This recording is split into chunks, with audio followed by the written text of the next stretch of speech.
We just have to do that and hopefully reduce the amount of damage that we're going to take.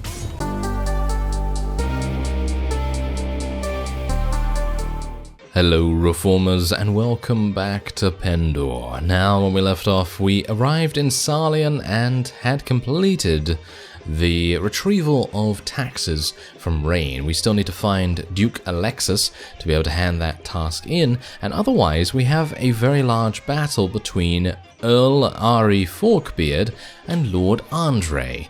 So we're going to rush to the aid of Lord Andre here.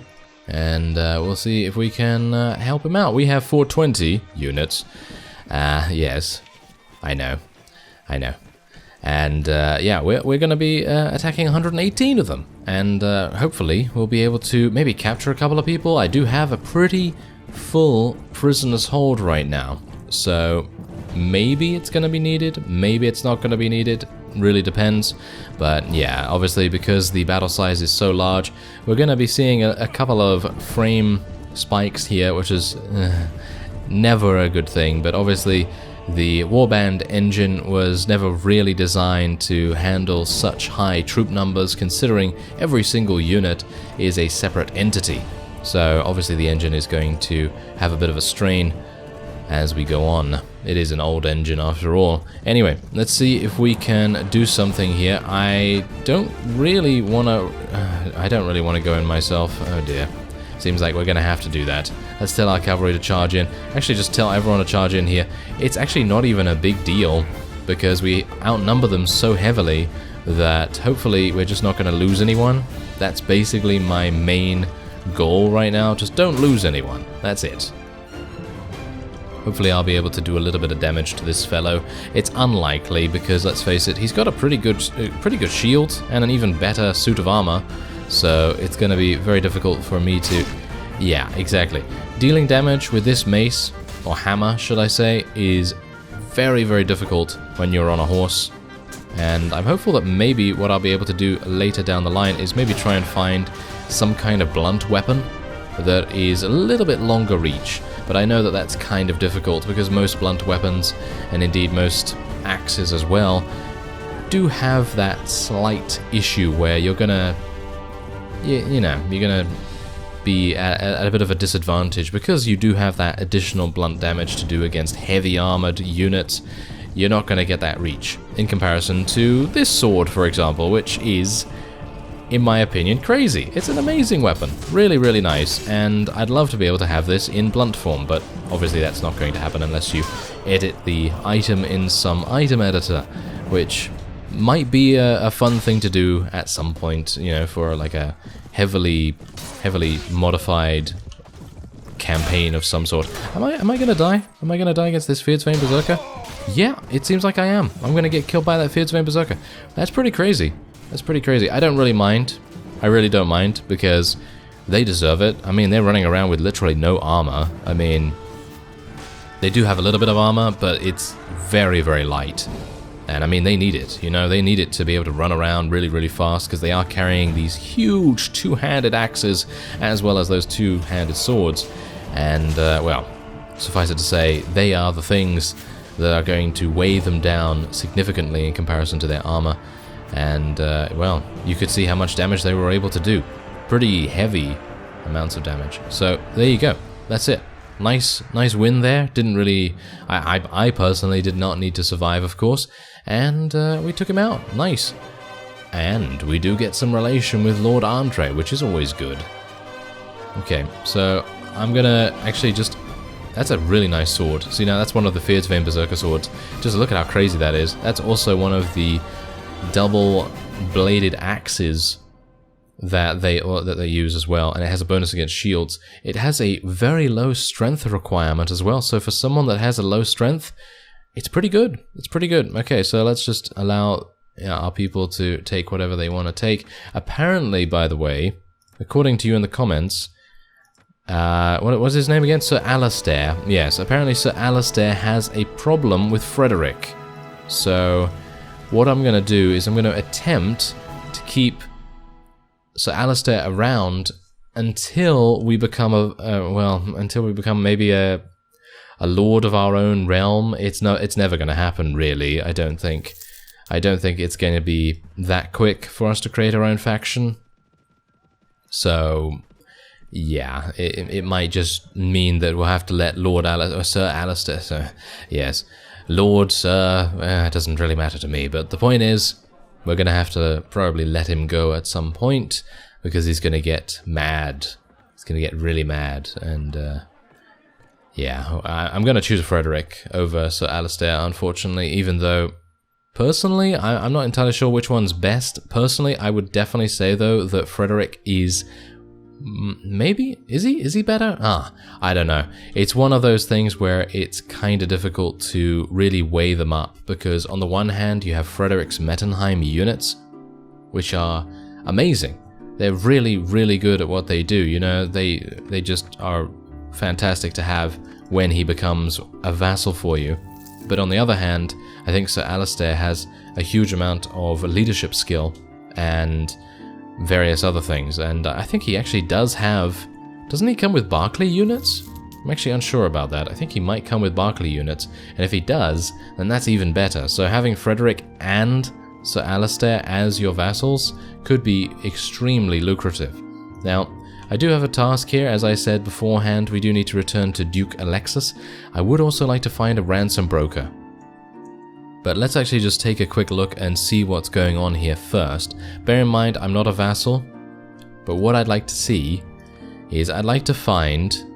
I have 648 renown. That's pretty good. That's not too bad. I have no fiefs, obviously, but what I'd like to do is try and find Lady Sonadel, and we are going to see if she has... she's a vassal? Okay, that's cool. And, okay, so let's have a look. Okay, so she has... wow, she has many uncles. Okay, so she's got 2 uncles and Baron Godric. Aha. Alright. Oh, Lord Andre is her brother. Oh, this is good. That's very nice indeed, because one of you did detail a potential complication in our wooing and schmoozing of Lady Sonadel here. And that is, of course... that if we were to attempt to marry her as we are right now, without becoming a vassal first, that would probably not go over too well, because we're a mercenary, you know, we're an unknown quantity, basically, and so what we'd need to do is try and win over Lord Andre and, well, as it stands, Baron Godric, who is apparently her father. He has a huge amount of renown. I'm almost there. It would be quite nice. Ah, he's traveling to Sarlian, and he's close to Balan Lee. Oh, okay, so let's... is that him over... no, that's Baron Charles. There's Duke Alamar. Maybe he's gonna come over here. It would be really nice if he was to come over here. Or maybe he was actually in the tournament? Baron Godric, right? Yes, Baron... oh, there he is! He was actually in the tournament. Okay, fantastic. Let's speak to him. He actually has +3 relation with us right now. Not entirely sure how much we're going to need to get with him to make this, you know, a thing. And wow, this is... really? 4 Fyrdsvane Spearmate? Okay, fine. I guess I'll try it. I guess I'll try it out. But what I'd like to do is I'm gonna ask him... yes. I ask again. Well, I haven't actually asked once, but I guess it just says I ask again. May I have the honor of visiting with your daughter? As you are not a pledged vassal of our liege with the right to hold land, I must refuse your request to marry into our family. Okay, so that's it. That's it, basically. So if I don't want to do this task, I think I could pretty easily become a vassal right now. I probably could, but do I want to? That's the thing. Because if I become a vassal right now, it's going to remove a huge payment from the mercenary wages, and that's going to be a bit of a complication, isn't it? It is. It really is going to be pretty complicated, because I'm going to start hemorrhaging money, basically, so it's not very good. Anyway, let's go to the tavern here. I'd like to try and find a ransom broker. Oh, yes, thank you so much for being here. That's great. And what about this opportunity? 19 warriors from distant Melatine. Wow. Okay, I wouldn't mind those, actually. But I don't have any space. That is so sad, isn't it? It's really sad when you come across some really awesome units and then you want to take them into your company, and it's yeah, it doesn't seem like I'm going to be able to do that, so I guess I'll just have to do the old-fashioned thing and sell. It seems like I couldn't get the opportunity again anyway, so it's not a big deal. Anyway, there you go. Sell those prisoners for 8,700. Crazy. Alright, and this is the fellow that will sell books as well. And this improves nodal relations. That's pretty good. That is pretty good. Actually, you know what? The one thing that I want to do, I actually do want to buy this book. I think I'm going to buy it right now.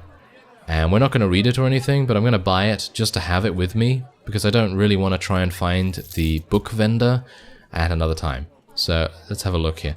Okay, so this is the guy that actually does sell the elixirs. And you can see here, an elixir of Archon, a potion of Janus, or the dust of Twilight. The elixir of Archon will enhance your combat proficiency as well as increase your strength, agility, and charisma. It will also improve your luck and make you feel much younger. The potion of Janus will increase your knowledge of all things. And the dust of Twilight will help your companions. Well, obviously, the Archon elixir is the thing to go for. I'm not gonna be doing that just yet, but we will be doing that soon, I think, because you can see here my proficiencies are not bad, and that's basically the only reason why I've been kind of holding off a little bit, with the exception of, you know, maybe gaining the 4 strength. So then we're just going to get like 21 strength, and we'll have, what is it, 22 agility and 16 charisma. So yeah, as far as I'm aware, you do gain +2 to all of those skills per consumption of the elixir. So that's pretty nice. But I've also got to think about creating our own knighthood order, and I think that does require a Qualis gem. And speaking of knighthood orders, maybe I want to go to Laria. Maybe going to Laria would make sense, because I think there is a knighthood order here which we could potentially do a couple of tasks for. Now, I'm not entirely sure what tasks they're going to give us. Hopefully not tasks to go and kill the Nordor, because if it is to go and kill the Nordor, then that's not very good at all. Alright, so Alistair is saying, I miss our Barclay banquets. My father used to order criminals and other riffraff tortured during his feasts, and their shrieks of agony quite stimulated my appetite.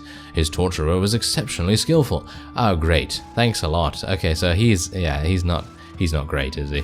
His torturer used to flay them layer by layer and could make them last throughout the feast. He was quite talented. What delightful evenings they were. Really? Come on now. Okay, well, I'm not going to read any more from him, thank you very much. So let's go and go into the castle, I guess, because we do want to... Aha, they're Rangers of the Clarion Call. I think that would be a pretty cool knighthood order to join, actually. So let's see. I wish to buy your armor set. We could share our equipment, but only with our beloved Grandmaster or well-known and honorable knights who are favorable to the order. And you, sir, are not one of them. Okay, so minimum 1200 renown. I do not have 1200 renown, but I will soon, hopefully. Okay, is there anything I can do to help? I hear you've posted a bounty. Okay, I want you to hunt down as many as you can of those savage, dirty-skinned steppe Jatu and any Noldor too. Yeah, okay, fine. I guess we can try to kill a couple of Jatu. I don't personally think it's going to go too well, because they're really good, and I don't really have too many units that actually counter them. You know, I don't have any units that counter cavalry, so this might be a bit of an issue. But if we could tackle maybe a smaller band of Jatu, I think we could do that. So maybe if we can just find some. Well, look what we have here. Oh yes, I was actually pretty lucky to find these guys, because I actually ran into a Jatu army to begin with, ran away from them, and that's when these guys appeared out of nowhere and attempted to engage me so that the army would be able to assist them. But they seem to have miscalculated the distance between them, and that means that the army is not going to help them out at all, and we might have a significant advantage here thanks to being on this hill. So let's hopefully be able to tackle them. I guess I'm just going to have to tell everyone to charge in, because the Jatu are just going to charge in themselves, and I can't really do much more than that. We just have to do that and hopefully reduce the amount of damage that we're going to take And I was actually very lucky to eliminate one of those Jatu Lancers almost immediately, because they were going to charge pretty hardcore into us. Now bear in mind that obviously, considering we were on that hill, it was making a huge difference to the speed of the Jatu Lancers, and that's obviously going to make a massive difference to how effective they can be. Now obviously I don't want to get killed here if I can help it, so I'm going to try, if I can, to survive. Okay, come on, I've got to use the range of my sword. Yes, there we go. Oh, nice, that was another nice kill. And yeah, so basically what we got to do now is we have to try and kill as many Jatu in the time limit of the task as possible. At least that's what I got used to in a previous version of Pendor. If it's not changed, then we should probably try and do that as best we can. And we should, oh yeah, that's the thing. If I was a vassal right now, and if I had a castle, it would be so much easier, because I would actually be able to place people in the garrison and make space in my army as well. Because the main problem that I'm having right now is that I just have a full army all the time, and whenever I come across any good units, I'm unable to recruit them. And the one thing that doing this task to a really, really high level would be is obviously the chance of gaining some units from it. Because as far as I'm aware, at least if it works the same as the Knights of the Ebony Gauntlet, I believe I joined the Knights of the Ebony Gauntlet previously, and if it works the same as their quest, then you do have a chance of gaining really, really good units to join your army. And, well, if I have no space, then obviously that's not going to happen, so I don't exactly know whether I should just become a vassal and completely forego all of the money that I would have otherwise gained, which is kind of painful in itself, or whether I should just continue onward at what I'm, what I'm doing right now. So I don't know. We'll see, I guess. We'll see. It really depends on if I'm able to actually even find more Jatu. Anyway, at least one other member of your troop is a professional soldier, and we would welcome a man of the caliber of Donovan into the Mettenheim army. Well, unfortunately, Donovan doesn't like anyone else, basically, Frederick, so yes. We of the Forlorn Hope admire nothing more than genuine military ability coupled with fine fighting skills. It is good that someone has your back. Is that a threat? Is that a threat, Beartild? It seems like that was a bit of a threat. He was like, it's good someone has your back because I'm about to stab it. Yes. Sounded like that. Anyway, let's go and see if I can maybe try and tackle these guys. I am moving extremely fast. Okay, now, Lord Facade, could you move away, please? He's traveling to Vallershield Castle, so all I have to do is wait for him to enter there. And yeah, there we go. And now I can tackle these Jatu. Nice. Okay, so these guys, literally, they're gonna die very quickly. And how much, by the way, how much renown did I get for that previous battle? I don't even know. That was pretty lax of me. I really should have made sure how much I got for that, because if we're able to tackle these guys more often, then maybe we'll be able to get to 1200 renown quicker than I anticipated. And that would be pretty nice to be able to gain some armor from the Rangers of Clarion Call. I mean, I don't exactly know how good that armor is. I've never joined the Rangers before. So it would be kind of nice to find that out at some point. And it seems like this is an absolute stomp. I wasn't even able to get any kills. No kills at all. Oh well. Oh, there's actually 8 remaining, so I could get a kill here. I think I did actually level up, so maybe we want to head into our character screen after this and just take a quick look at what we need to advance in level. Maybe we want to get some charisma, actually, because if we get some charisma, then we can start to advance our leadership, as well as, obviously, taking the elixir and advancing our charisma there, and getting even more leadership as a result. Might make sense, because obviously as time goes on, our wages are just going to skyrocket even further, and once we actually do create our own faction, then we're going to have difficulties with money, so it might be an idea to do that. Maybe, we'll see. Anyway, we got some good loot here. Speaking of making money, we do have some decent enough loot. I would like to head over to the Ravenstern territories relatively soon to try and find Duke Alexis. Because obviously I do have that task that I did for him. And let's actually just take a quick look at this. Oh, there you go. So we've already done it. Yeah. So achieving a rating of 4,500 or more, and our current progress is 5,800. We have 19 days to finish this quest. So if I do find some more Jatu, then obviously that's going to be very advantageous for us. And that's the thing. Do I want to do more? Do I want to kill more Jatu and get a higher rating? Because as I say, that is going to result in bigger rewards for us in general. So maybe that would be an idea. Otherwise, that will be it for this episode. Next time we're going to continue hunting some Jatu, we'll hopefully find Duke Alexis, and then we'll return and hand in the quest. I thank you very much for watching, and I will see you next time.